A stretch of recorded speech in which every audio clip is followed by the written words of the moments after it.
Go ahead and get started. Thank you all for coming out this afternoon. My name is Mary Wilson Joseph. I work for the Georgia Department of Community Affairs under the Historic Preservation Division. And I've been there about a little over a year. And today I'm going to talk to you about GOPN. GOPN is the Georgia African American Historic Preservation Network. But before I get started with that, I want to give you a little bit of background about the Historic Preservation Division. What are we?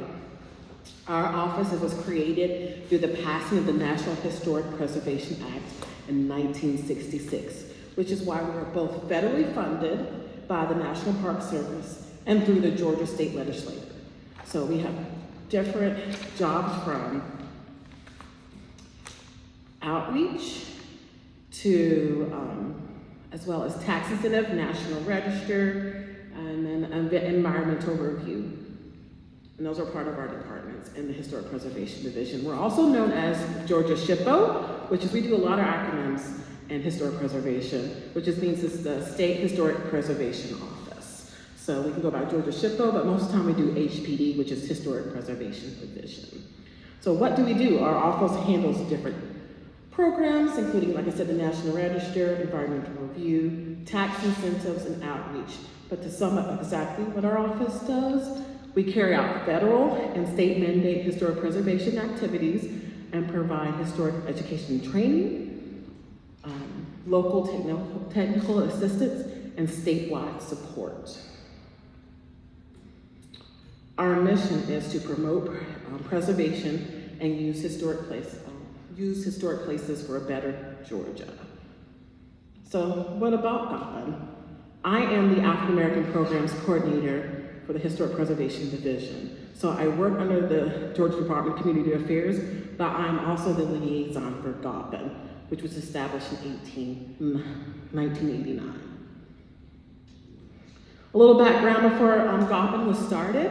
So in 1970, there was an environmental review program, and they reached out to Black communities around the state of Georgia. They're realizing that a lot of things were being federally done and that we're not reaching out to communities. So the first ones were in Savannah, Augusta, and Atlanta. When doing that, they realized a lot of sites were not on the National Register. And so these are the criteria I have listed here that can be on the National Register. There's a difference between the National Register and the local district. The local district has more leeway and legality to not demolishing historic structures. However, being on the National Register, there's a lot of grant opportunities for restoration as well. And then the name itself being on the Historic National Register is a lot too. So two of the first was saved we know as the Historic MLK District. And then the second nomination was the Camilla Zack Community Center in Hancock County.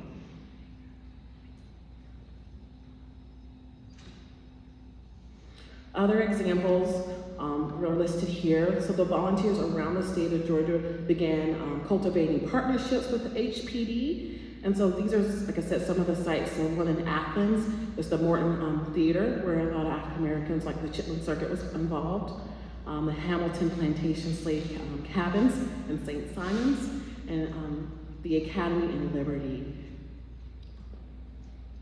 Another thing they were involved in, didn't have a quite name yet, they still working with the environmental review program, was they helped with the conference here. This is our third conference.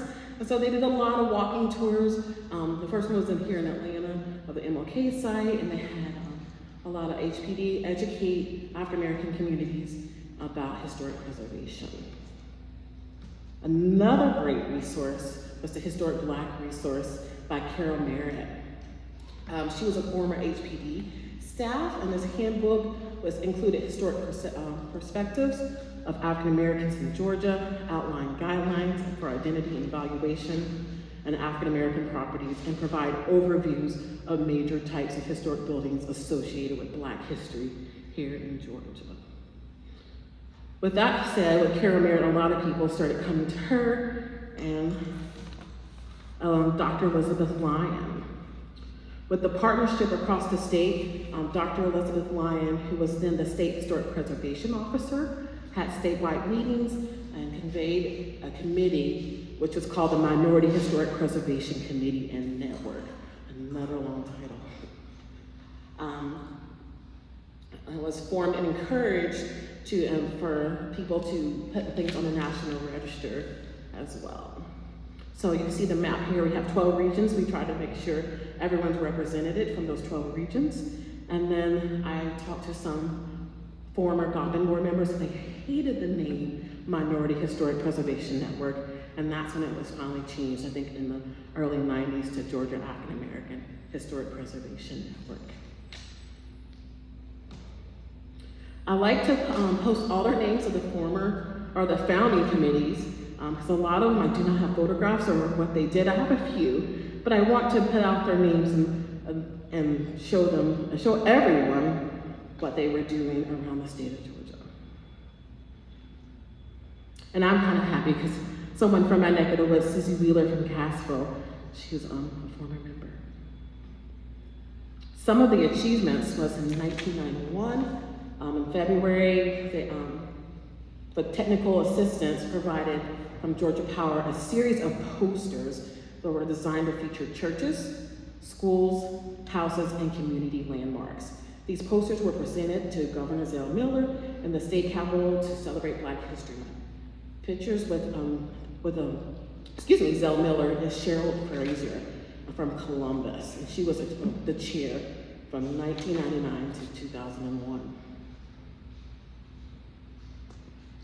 Another thing they did was the African American Tourism Guide. Anything that was listed on the National Register, they decided to have a kind of like a guide. It was came out to a big poster as well. You can travel around the state seeing all the African American sites that were listed on the National Register. And then I'm honored in 2000, the board pushed the York legislators to have this African American Programs Coordinator. And the lady in the center, Jeannie Syriac, a lot of people still know, did amazing work, and she was the first African American Programs Coordinator, and then Melissa Jest, and then I am the third. Another achievement they did, and they got grant funded, was to update their resource guide that Carol Merritt did. It is the Historic Black Resource Guide. Both of these are on our website for the Georgia Department of Community Affairs. So again, just identifying a lot of sites, because again, they did not have a lot of representation on the National Register in the state of Georgia. So they decided to educate still more people and travel around the state with this resource guide to hopefully have more Black sites. Another thing, by late 2000, Gotham reported a network of nearly 500 working members representing the towns and cities and preserving African American sites. With that, GOPA Incorporated, the African American Programs Coordinator, began conveying those grassroots activists in various locations and motivate them to do hard work and to train them on preservation. And the top picture here, Ms. Allen, as her congregation in Brunswick, and saving her church. And she had several meetings down there for GOPA. Another things I see here is, as a cleaning Rosenwald schools, Jeannie Syriac had to travel around the whole state trying to find all these Rosenwald schools. A lot of that was found in the Georgia archives, but she wanted to take photographs of how the buildings were still intact and what needed to be restored. And I think there's still like 53 Rosenwald schools. If you're not familiar with Rosenwald schools, Rosenwald was overseers in Roebuck, and he worked with, and he's decided, said, hey, I need these schools built in South Georgia before, this is during segregation, and so the communities had to match the same amount of money for them to build these schools. So there are several that are still here today, and a lot of them are museums. I'm actually going to one tomorrow in Griffin, and it's our Legacy Museum. They're hoping to open over the summer. Another thing they did, GOPA assisted in planning and rural preservation and design workshops that focused on African American rural communities, and especially recurring African Americans who represented rural properties to participate. It's kind of hard to see. You see former President Jimmy Carter, and then Melissa Jett, she's in the center. in there, and Jenny Syriac is in the back. So both of them kind of worked together in 2002, doing Yorktown, Plains, Georgia. Another thing is that a lot of DeKalb members do as they do the State Preservation Conference, and this is Tracy Rokershaw, and she presented in Augusta this past year. So continuing projects that they're working on right now, DeKalb's now a 501c3, they're a nonprofit. They became a nonprofit in 2022. They do a lot of partnerships with the Georgia Trust. Recently we did one on the National Register for African sites. That was virtual. And they still reach out to the community, developing public awareness and membership recruitment. So trying to get all those, that's kind of my job as a liaison, since I travel so much around the state, is to help DeKalb's membership grow and their steering community grow. And the thing is, they don't have a website yet. So when I became on this job a year ago, I was like, we gotta get a website, so they're working on that right now.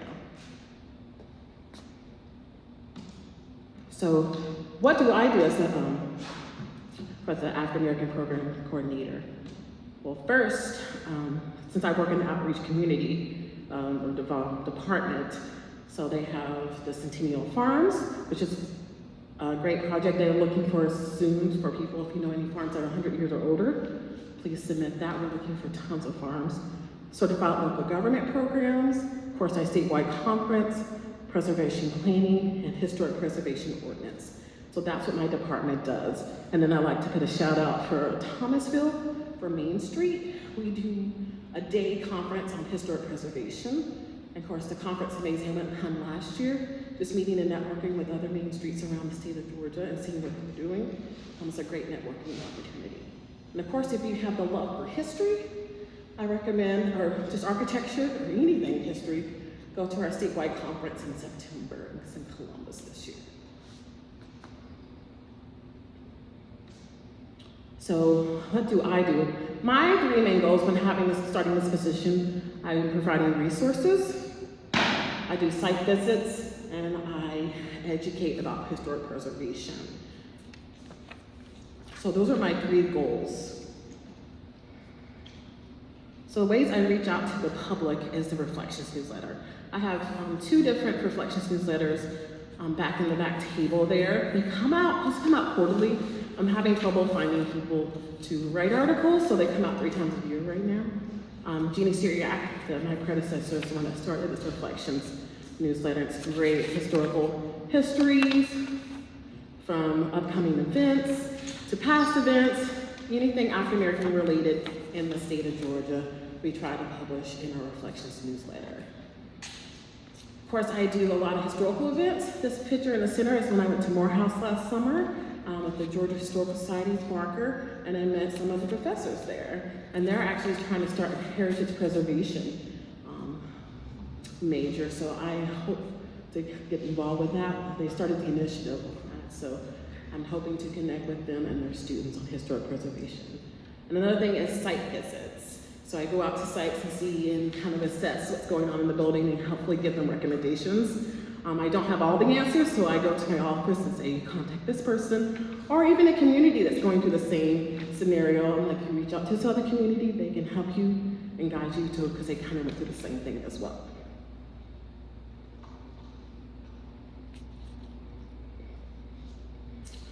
So how can we work together? Interpretation. I've worked in the museum world for over 20 years now, so I travel, and like I said, tomorrow I'm going to a Rosenwald school that's opening a museum, and I'm going to help with a little bit of interpretation and see what they have to offer before they open in the summer.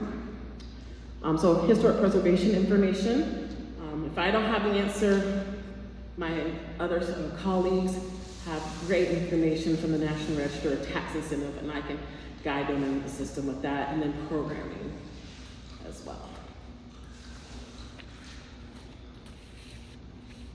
Another thing we're working on is Georgia Full Story. Just like the Carol Merritt book and the other resource guide, we are still finding it that a lot of African American sites are not on the National Register. Going through that guideline book, it can be difficult to have to get them on the National Register, so we're trying to find different ways. And so we're hoping this resource guide or context book will help people get these sites on the National Register. So I have the contact information here, a QR code, so please reach out to them. I think their website is still up. Submit your stories. If you have anything that you can think of that's African American related, that's historic, they can tell you if it's able to be on the National Register or not. Again, 50 years or older is considered historic.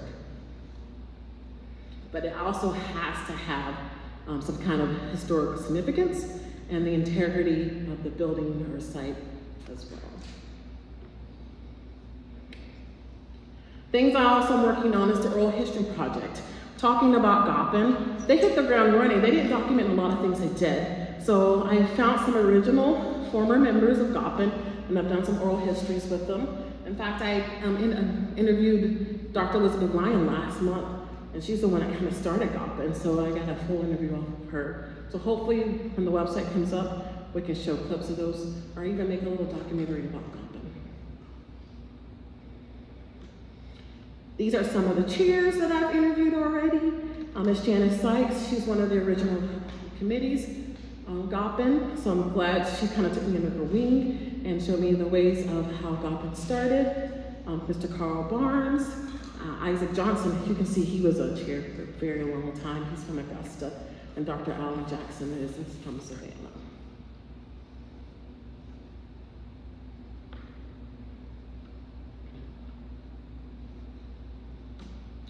So another thing I am working on is the Chitlin Circuit. Jenny Syriac started this. I don't know why she wasn't able to finish it. I need to call her up and figure that out. But I wanted to create a heritage trail. She helped create the Civil Rights Heritage Trail around the state of Georgia. She created a great information on some theaters. I'm trying to find some juke joints as well, or anything else related to the Chitlin Circuit entertainers that were born here. So hopefully we can do with that, and I'm also working with the Fox Theater, hopefully in the summer, to start this off. So these are just a few of the theaters that Jenny Syriac found. And not even say, that is the Fletcher Henderson birth home that's in Cuthbert. He was a saxophone musician that traveled around, so something I did not know as I came in this position. I feel like I'm talking really fast. Are there any questions in the middle of this? Yes. The Heritage Preservation Major that is in the works, did you say that's at Morehouse? Morehouse, yes. Is it still forming? They are taking a little classes here and there. They don't have an exact major just for historic preservation there, but they do have some classes. Like they have a class on National Register, how to apply for National Register, but nothing formalized to say I have a degree in heritage preservation.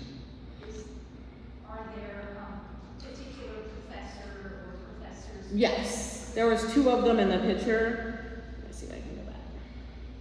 Here, that are the ones that are steering this, and so they are doing great work trying to get this done. I don't know the process of how to get things for it to become a major, but I know they're working on it. So when I saw them last summer, I connected with them, and they're actually kind of helping with Georgia Full Story. And could you share their names, please? Oh, their names? I don't have their names on me. I can look it up afterwards and then I can give you their names. Any other questions? That was a great one. I'm curious how rigorous the National Registry process is, because I've been using for the Black community adjacent to Stone Mountain, Shermantown. They got it in the 90s through Mary Beth Reed. She applied for it. But some of the facts that she presents, I can't find like any collaborating details. There are oral histories and stuff, but how rigorous is it? Because I feel like a lot of the information is kind of already lost by the time you apply for it. So who checks it and how does that work? Oh, we have that's a good question. She was asking about how the process of the National Register. It actually can take up to a year to 2 years to get on the National Register. So the first things first is documenting that history like she did, or the research, even oral histories. A lot of people don't think oral histories are valid, but they definitely are. People write books all the time and we don't know how valid or true they are sometimes, as well as oral histories, so we use both of them. So they start off with a submission with the photographs of the building. and then as well as the history of it and documentation. And so they send it to the National Register and they'll tell you if you're eligible or not. Because they have to send it to the National Park Service. The National Park Service will send it back and say they're missing this, this, and the following. So the first thing is to get eligible. And a lot of people, once they get eligible, they can start applying for grants. The National Park Service has many grants that you can, tons of money to apply for once you're eligible. But then you keep going because you really want it to be on the Historic National Register list. So we have one for Georgia, and then we have one for national as well. And so then they'll keep going back and forth saying, like, we need these items. So I don't know exactly, it depends on what you're submitting, what the National Register department is gonna say that you need. But as long as you have everything cited, the photographs, a lot of times the photographs, they need more informational where the photographs are listed or located at. A lot of people don't put on the back of the photographs what they are when they submit it, so they just need a lot of detail work. And in fact, it's still a little bit hard for African American sites to be on the National Register, like I said. Schools are easy, Black schools are easy, churches are difficult, cemeteries can be difficult. They have to have historic significance, and a lot of people think if they're 50 years or older, they can submit it. But they have to have historic significance. Yes, ma'am. I'm working with the Old Stone Church in Camden Park, and we are contributing structure to the National Historic Register for our neighborhood. I was told that if you're contributing structure in a larger context, you can't individually then seek your own. Yes. That is That is correct. She asked a question about if a historic neighborhood and then that one particular building wants to seek funding, can they seek funding since they're on the National Register? Yes, they can. And it depends on how long too. I had one down in Madison, I believe, that was part of a historic district, and they wanted funding, and so they asked for more pictures to see if there's any changes of the structure when it was first submitted. And so if there's no changes, National Register group or department says you're good to go, and they can start applying for those grants. And those grants cover what kinds of? It depends on what you want to submit. National Parks has anything, like I said, from they have one about like rural places as well as education. There's a huge list. They come out. They have a civil rights grant. They have. I can't think of them all, but you can say, I want to use this funding for the following, and you have to show the evidence and how much things are going to cost. So it's very detailed, so they make sure they know where the money and funding is going. So it can be material or programming? It's material or programming, or even both, depending on how much funding they have for it. So that's a great question. And even the National Trust. National Trust is a little bit lenient. They don't necessarily have to say you have to be on the National Register, as long as it's a historic building and they don't want it to be demolished. I know that I have worked with the Action Fund in the National Trust, the African American Action Fund, and so they have one for churches, Black churches, and just one in general for Black history buildings in general. So they want to save these buildings. So there's a difference. As for the National Park Service, you have to be on the National Register, or at least eligible. And then as for the National Trust, as long as it's historic and they don't want you to demolish that, they can try to help and assist. But those grants are very competitive too, very competitive. But so finding someone like a grant writer to help as well, I recommend sometimes. But if you're great at writing, so go right ahead. Yes, sir. I'm an archaeologist, not an architectural historian, so once I see 4 walls and a roof, I usually call somebody else on staff. But the projects that I've worked with HPD on the Section 106, nothing, I've never tried to list a site or a building on the register, but I've recommended many properties as eligible. So if, for example, there is a site, a building, or a structure that meets the National Register criteria, but it's also associated with African Americans, either owners or something. Does the Georgia SHPO put that in a higher category of significance? Is it easier to make it eligible? Well, the SHPO, is that one of the criteria the SHPO is looking at? They're not simply looking for it. We just know that their African American sites are underrepresented in the state of Georgia. There's not, so any site, there's no which higher or lower, which is top priority or low priority. As long as it has that historical significance, we document if it's a yes, say it's a school, we say it's an African American school, we'll document that, as well as maybe it's utilized as a, like a, let's see here, a cemetery that has blacks and whites in there and it has some historical significance. We'll document every little detail on that site. So there's not one higher or lower. We just want to make sure every site or African American sites are represented. Good question.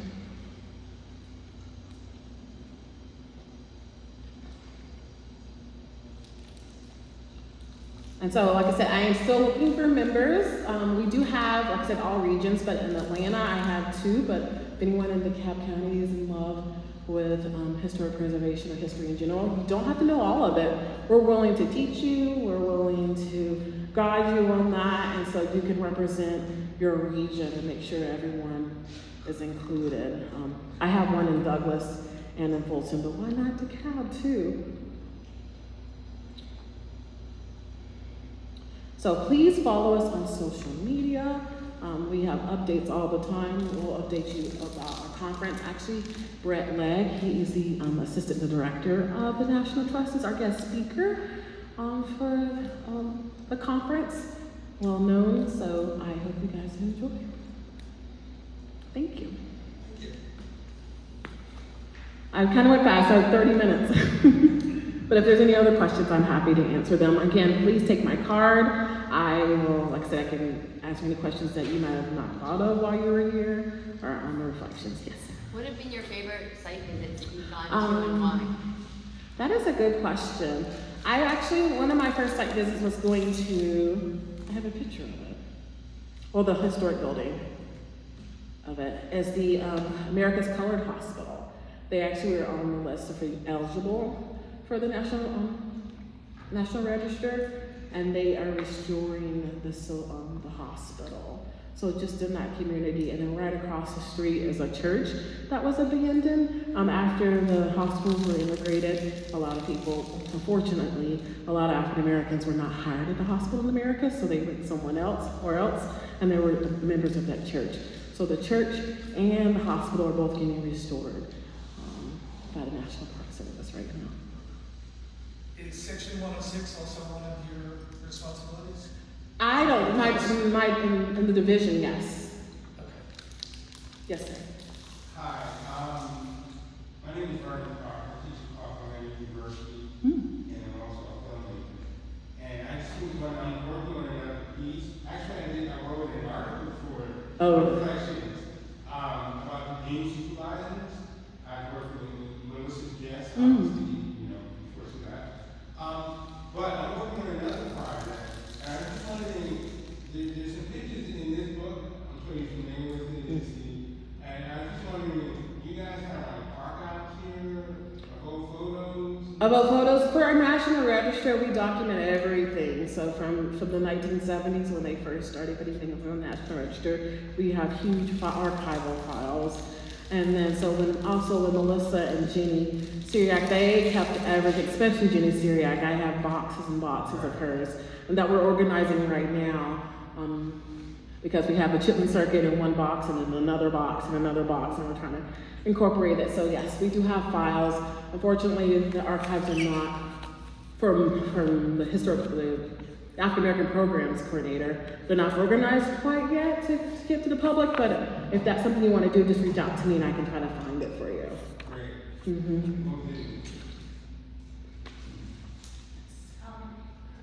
I know Jeannie Syriac from like the early 2000s. is she still up north? Yeah, she's in Chicago with her family. Once she retired, she went up there, and I talk to her occasionally. Both ladies are amazing. Melissa works for the National Trust now, traveling around the state of Georgia doing African American preservation work there as well. So I call them every now and then and ask them for suggestions and advice, since I've only been in here for a year, and I have some huge shoes to fill. So I definitely try to reach out to them. Okay. Well, thank you so much. I hope you guys enjoyed my presentation and learning about Gotham and what I do as well. Thank you. Thank you.